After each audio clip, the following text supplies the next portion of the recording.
The absolute basics of the Christian faith. Who is God? The Trinity is one of the most important theological ideas ever, but it gives people panic attacks when they think about it. So this chapter will give you the building blocks you need to understand what the Trinity is and why it matters so much. God has three persons who have existed for all eternity, are all equally powerful, wise, and good, and have always depended on each other. There's the Father, the Son, and the Spirit existing in perfect harmony as one God. So how can this be? How can you have three things that exist perfectly together as one?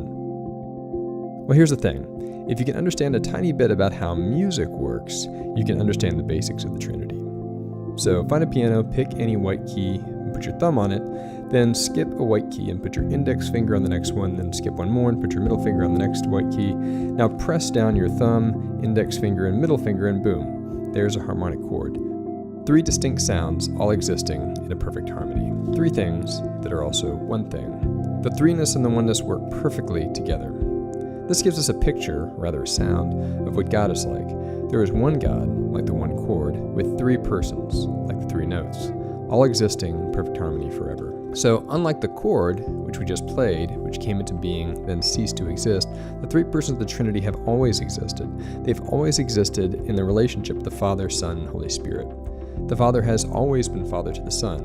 You can't be a Father without a Son. The Son has always been Son to the Father, and they've always been unified by the love of the Spirit. What this means is the most basic fact of all reality is loving relationship. Before there was a world, there was a family, the family of the triune God. So when you get down to the very bottom of things, to the root of all reality, there's love. C.S. Lewis makes this interesting point in Mere Christianity. He writes, "All sorts of people are fond of repeating the Christian statement that God is love, but they seem not to notice that the words God is love have no real meaning unless God contains at least two persons. Love is something that one person has for another person. If God was a single person, then before the world was made, he was not love." So the fact that God is perfectly loving requires that God is relational. And the opposite is also true. The fact that God is relational requires that God is perfectly loving. And here's why. If God is triune, we know that God is love because you can't have three people existing for all eternity in harmonious relationship if they aren't perfectly loving.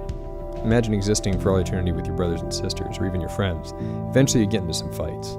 But the Father, Son, and Holy Spirit, they don't fight.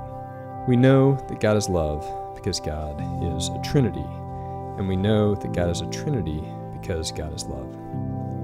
So the Trinity is this perfect loving relationship that's always existed, one God and three persons.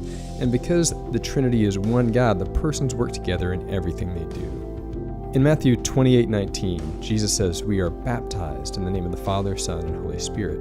The entire Trinity is at work in saving us, so we must name the whole Trinity as we're made part of Christ's body through baptism. And it's not just baptism.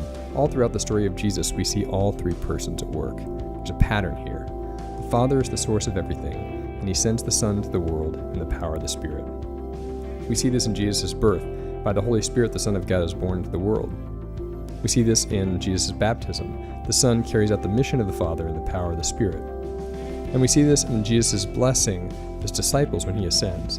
When the Son goes back to the Father, he sends the Spirit to empower us. Did you detect the pattern? Here it is again. The Father is the source and goal of our salvation.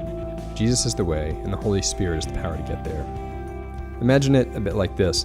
The Father is the one who says, "Let there be light," and the Son goes and flips on the light switch, and the Spirit is the electricity that powers the light bulb. The Father is the source, the Son is the way, and the Holy Spirit is the power. Another way of thinking about this is to imagine yourself kneeling and praying the Lord's Prayer. We're praying the prayer that Jesus taught us. Now imagine Jesus is standing beside you. And so we begin by praying Our Father, and immediately we see that Jesus is helping us to have right relationship with his Father. Now, also imagine it's the Holy Spirit inside you who is giving you the power to pray the prayer Jesus taught us. The Son beside you, the Father above you, the Spirit inside you, all working to give us a right relationship with God. All this might seem a bit mysterious and complicated, but the nice thing is that once you start looking for the Trinity, you see it everywhere. For instance, the very words of the Apostles' Creed are shaped by the Trinity. We begin with the Father, the source, move to the Son, the way, and end with the Spirit, the Spirit's area of work, empowering the church. The Father above you, Jesus beside you, the Spirit inside you. There you go. There's the Trinity.